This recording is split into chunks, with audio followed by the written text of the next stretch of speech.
Welcome back to Coaching with the Bible. This week, the beginning of the Book of Leviticus, also known as Vayikra, on intentionality. I'm going to share with you just at the outset a secret about me. 20 years ago when I started teaching in a high school in Brooklyn, New York. It's the high school that I went to as a kid. And one of the courses that I was tasked with teaching was Bible. And the book in the Bible that I was tasked with was Leviticus, the book of Vayikra. And admittedly, it's not my first choice. It wasn't my first choice. It's not something that when I studied it as a kid, as a student, that I necessarily enjoyed. But over the 3 years that I taught it there at that school, I grew to really enjoy the depth and the richness and the beauty of a book that for a lot of people is foreign and distant and perhaps even disconnected from who they are and what they are, because it deals very much with ritual and the offerings and the sacrifices and the work of the priests. And it seems like it's sort of not relatable to where we are in the world. But at the time, spending that much time in it really grew to appreciate the beauty and the depth. And so this week in Coaching with the Bible, it sort of came to a lot of different ideas that were sort of interesting to me. And I wanted to focus with you on the concept of intentionality. In Hebrew, the word is kavanah or kavana, depending on how you pronounce it. On being intentional, on growing intentional as a person in our practice, in our lives, and really see that as an idea that is a really beautiful, coachable concept. And so the Bible at the beginning of Vayikra, the beginning of this portion, talks about the offerings. It goes into great depth about the different kinds of offerings and the reasons why we bring different kinds of offerings, whether it's an animal or whether it's some sort of a flour or a baked offering. And in different circumstances as to why we would bring that offering, what's the sort of the why of a different kind of an offering that's going on there. And the Bible goes on and on and on. It's a lot of text on the matter.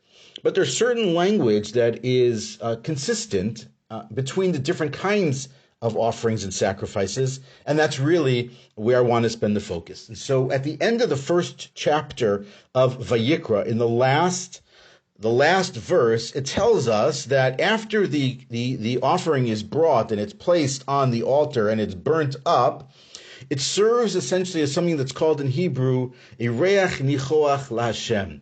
It provides some sort of joy or pleasure to God. Why that is and how that is exactly and how that works is perhaps beyond, and certainly beyond the scope of this conversation, and perhaps beyond the scope of what we can understand exactly how that is the case, that bringing an animal as an offering on an altar serves that kind of feeling or brings that kind of quote-unquote feeling to God. That's not my interest. My interest is the comment that's made with in the famous commentary of Rashi, when he quotes, in this case, the Talmud, on the 110th page of a tractate named Menachot, which deals with a certain kind of offering. And there, the rabbis in that text make the following exceptionally powerful statement that is crucial for our concept and our belief and our knowledge of the idea of being intentional with our work. And they make the following statement. When you see that the words by a person who brings a bird offering are the same as the words that exist by a person who brings an animal offering, then even though the animal offering is a far more expensive endeavor and output of person's finances to bring a large animal as an offering versus bringing a bird as an offering or bringing flour as an offering, the same term that I just quoted, that it serves as some form of pleasure for God, some sort of a comfort or pleasure for God, applies in both cases. It's mentioned in both cases. And so the rabbis comment and say, it doesn't matter whether your offering is big, it doesn't matter whether your offering is small, as long as you, the person who are offering this gift to God, have the right intent in your heart and in your mind before heaven. So the Hebrew term, and I'll quote it because it's such a beautiful term in the Hebrew, it's called Echad HaMarbeh, the Echad HaMam'it, Ubilvad Sheyechavein et libo lashamayim. So the person who brings a lot to the person who brings a little, as long as their intent is for heaven, so then God views them the same way. And so you're not measured in that statement by the size of the korban or the size of the expense. You're measured by the size of the offering and the size of the expense relative to you as a person and relative to you with respect to your intentionality towards God. And it comes up again in another context slightly later, specifically when it's talking about a poor person and a poor person bringing an offering. God views it as if the person has put themselves on the altar. It's like he has sacrificed or she has sacrificed or offered up their own soul when they bring the offering, because God knows, literally, God knows how much the person is putting into being able to offer that sacrifice in the temple. And so it's a very beautiful, very powerful idea. And as the commentary we haven't mentioned in a while, known as the Malbim, says, the matter is not conditional on the actual size and scope of the offering itself, but rather with the intentionality and the focus of the person in their mind and in their heart. And so God measures it based on that. And the truth is that with respect to everything we do in our lives and how we operate, we really don't know intentionality of individuals on things. Now, the law has rules that are very much based in intent, specific intent, general intent, and the impact or the result of a person's action based on proof of intent really changes the circumstances or the consequence of what it is that they did. So intentionality in the law is a very important thing, and intentionality in religious practice is a very important thing, and it's not something that we are necessarily able to measure or put a metric to vis-a-vis other people. We're really able to know about ourselves and what our intent is and what our focus is and the level of it, but not to assume the intent or the level of intent of an individual. Many years ago, I was being interviewed for a rabbinic position. It's a long time ago, long time ago. And the rabbi who I was interviewing with, he was the senior rabbi. I was interviewing for the assistant rabbi position. Parenthetically, I didn't get that job. It's okay. I survived. Threw out a case scenario, how I would handle a certain scenario. And I started to talk about intent, try to understand the people's intent and what they were trying to do. And he said to me very carefully, very clearly, do not attempt or assume someone's intention in what they're doing. It's simply almost impossible to know what a person is intending to do in their mind and in their heart when it is that they do something. And so measure the action, measure the reaction, but measuring the intent is very, very difficult. So intentionality in religious practice, as I mentioned, and in the law, very, very important. And so how does that sort of translate over with respect to our own lives and our work and our families?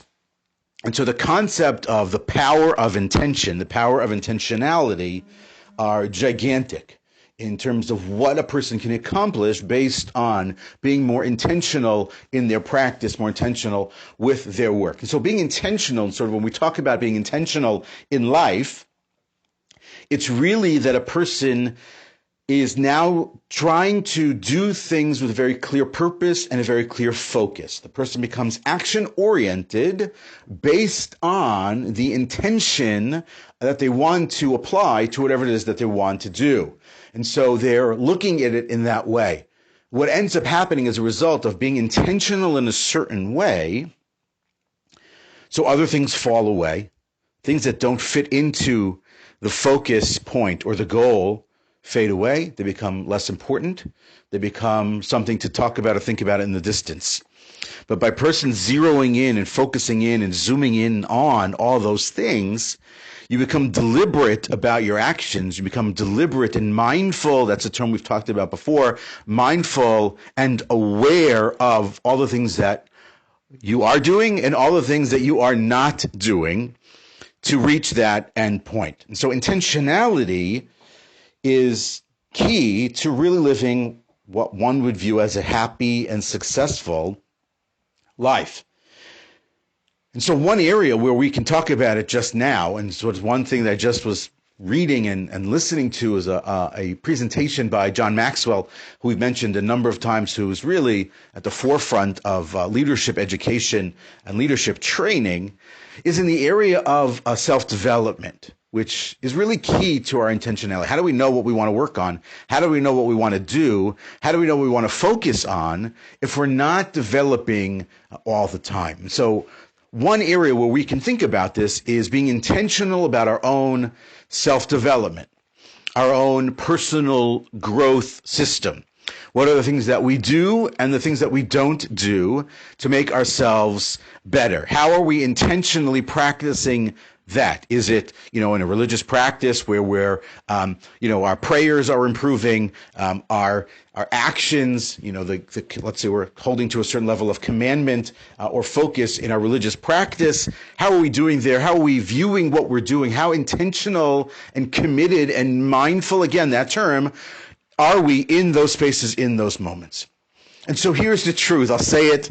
You can repeat it. If you're sitting next to someone, John Maxwell does this in a lot of his presentations, turn to the person next to you and tell them, you need to improve. And then have them turn to you and say, you need to improve as well. And then say yourself, I need to improve. I need to get better. I have to develop myself further. By continually operating in a mode of self-development, we are able to then operate in a mode of being more intentional and more focused. And so we have to do, as Maxwell says, commit to ourselves that we want to develop. We should actually can make that commitment out loud to others as well. And the idea of setting ourselves up for success by sharing it with others, they will help us become more intentional. That is the idea.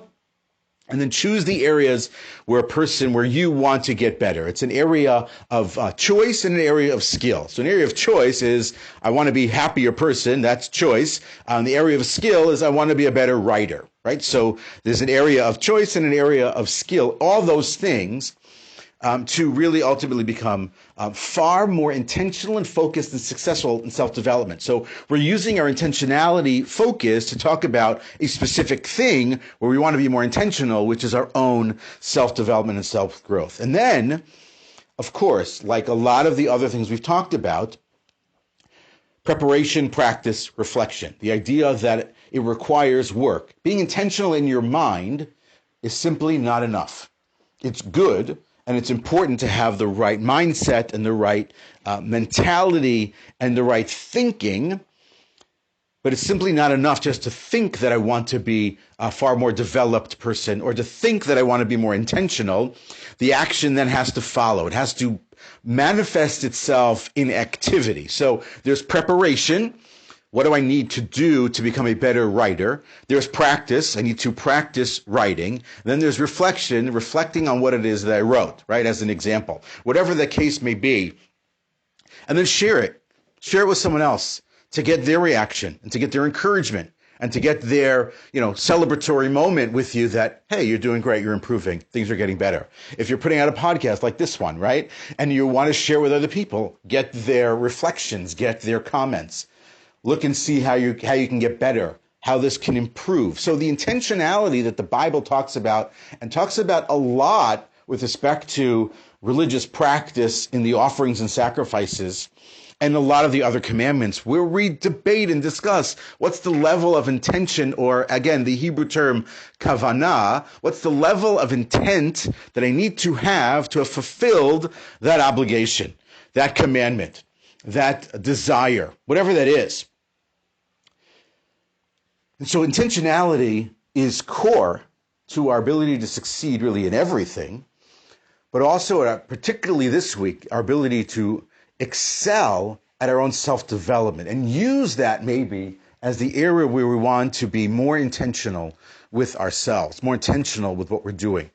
As in the Jewish calendar coming up upon the holiday of Passover, and so there is really a lot of opportunity to be super intentional and super clear and focused on preparations for the holiday, the manner in which you and I fulfill all the different commandments that relate to that holiday, how we come to that first moment at the holiday, the Seder, right? That moment, And those of you who are not celebrating Passover, but celebrating other holidays that are upcoming as well, how we go into those holidays, how we're intentional in our preparation, but beyond just holiday or religious practice, intentionality with respect to our work, our ability to really focus and to fill in the gaps and to be intentional each and every day.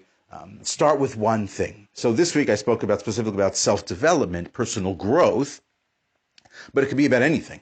It could be exercise, it could be study, it could be reading, it could be relationships. Be intentional in those spaces, and when we're intentional in those spaces, then everything else improves as well. Have a great weekend. Those of you celebrating, have a Shabbat Shalom. See you next week.